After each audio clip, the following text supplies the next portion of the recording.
Let me do a welcoming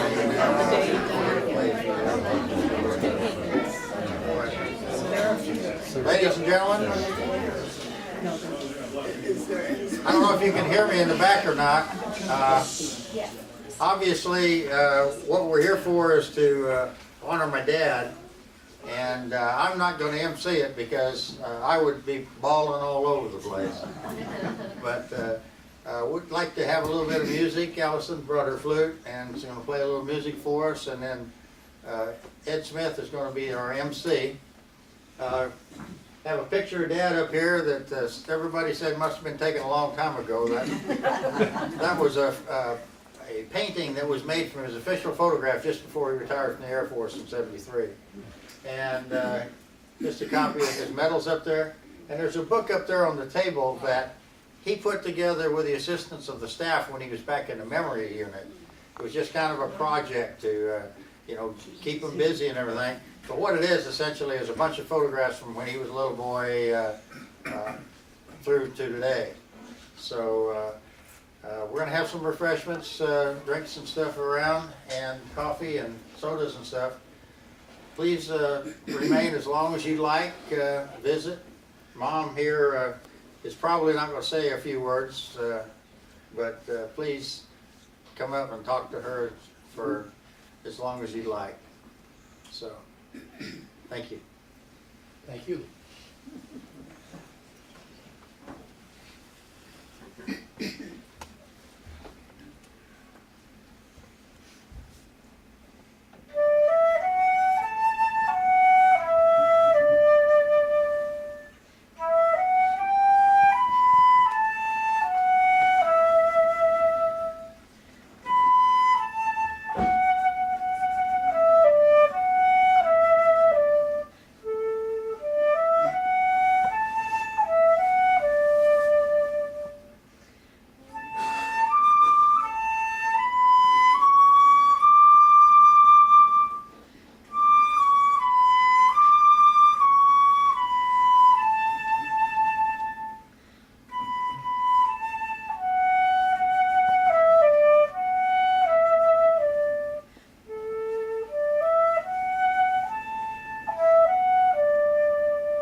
For those of you that don't know me, my name is Jermaine Fluker. I'm the social director here. I recognize some of you from coming up and some of you that reside here. I'm glad we had such a great turnout for a great man as well as a great lady. I'm going to read a little story about George and then tell a couple of personal stories about him and Miss Hammond as well.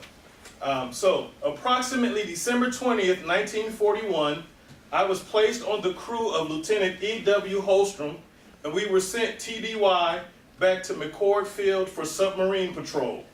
On December 24th, 1941, we were on patrol in an area off the mouth of the Columbia River to cover a segment of the coastal shipping lanes.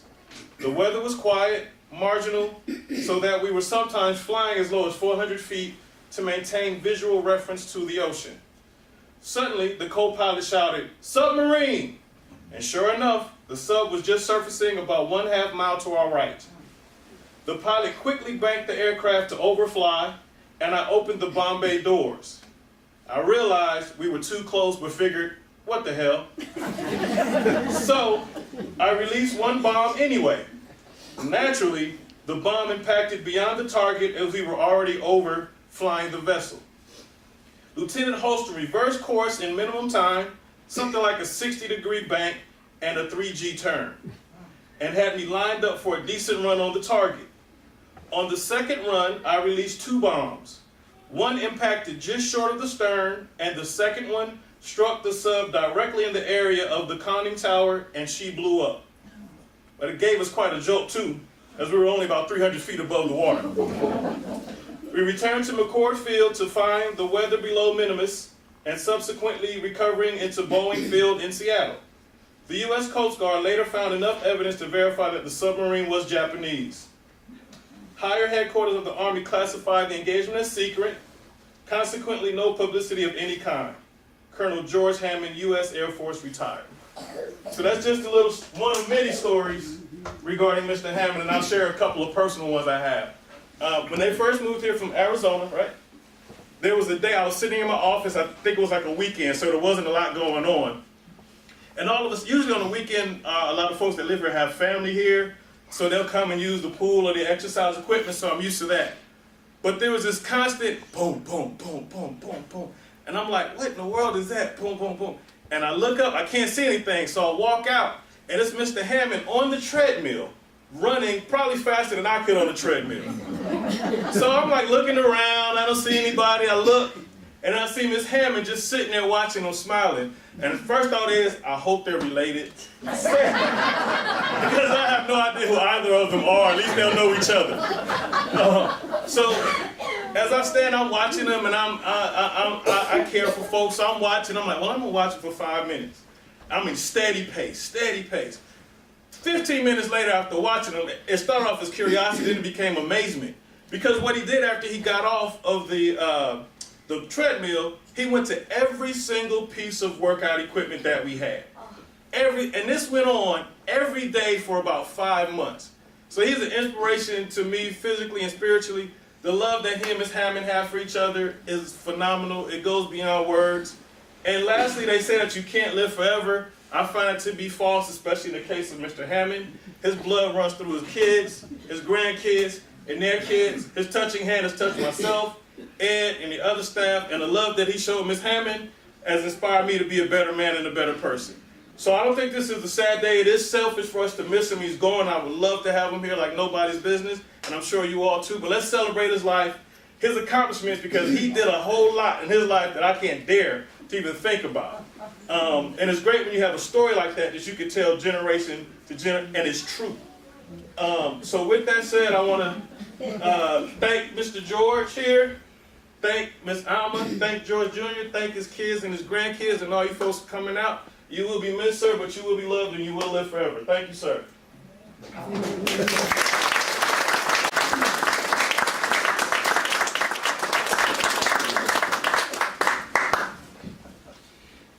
Well, I got to meet George and Alma when we first opened the Cascades. I was the concierge, you probably remember. I got to know George and Alma when they first moved here, and just like Jermaine, I was amazed when I came down and I saw George working out, not just with every piece of equipment we had, but with the free weights. And he would just get down there and he would do 100 curls, and he would do every single day. It was so, so amazing. And to see George and Alma, they were so good to me. If ever I had a rip in my coat, I could take it to Alma and she would fix it for me. And we had little things with Waldorf salad and chicken salad back and forth. And it was just wonderful couple and so inspirational. And just like Jermaine said, to see such a tight family, so the Hammonds are such a wonderful family, an inspiration to all of us in that way. To see George Jr. out here all the time and his sisters, it was just amazing. And I got to know George when he went to Linville Courts, and got to be with him there, and just always a dear friend. So a great loss, but yet what a great legacy to have for all of us here today. And I was going to read, my father was also a pilot in the Air Force, and they have a poem that they read for pilots, and I thought this would be very, very significant for us today. This is called High Flight. And you may have heard this before, it's been used many times, but it just talks a lot about what a pilot feels. And it says, "Oh, I have slipped the surly bonds of earth, and danced the skies on laughter's silvered wings.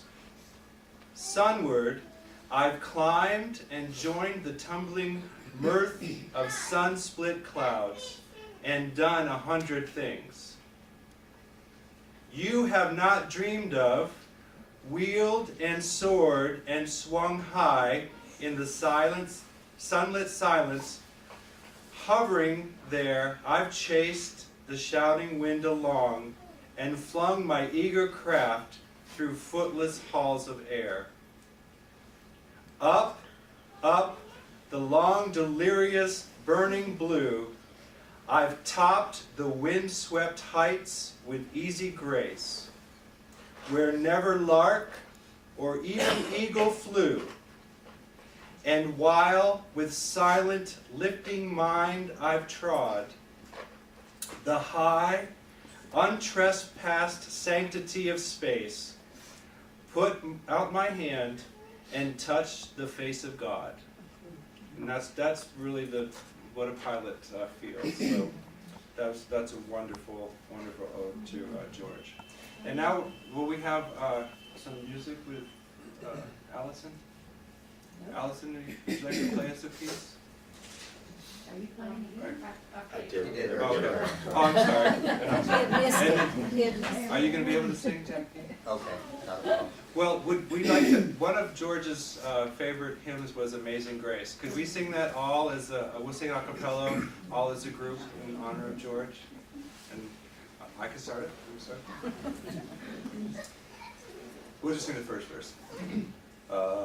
Amazing grace, how sweet the sound that saved a wretch like me.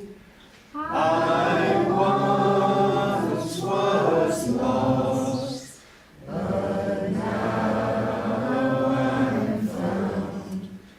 Was blind, but now I see. You guys did very, very good. Very good. Thank you. Ladies and gentlemen, just a kind of a footnote. I think probably most of you read the biography, so I don't need to go through that. But Mom and Dad were married in 1941, prior to him going over to North Africa, and just celebrated last April, celebrated their 72nd anniversary. Okay? And I'm only 71, so I'm gonna do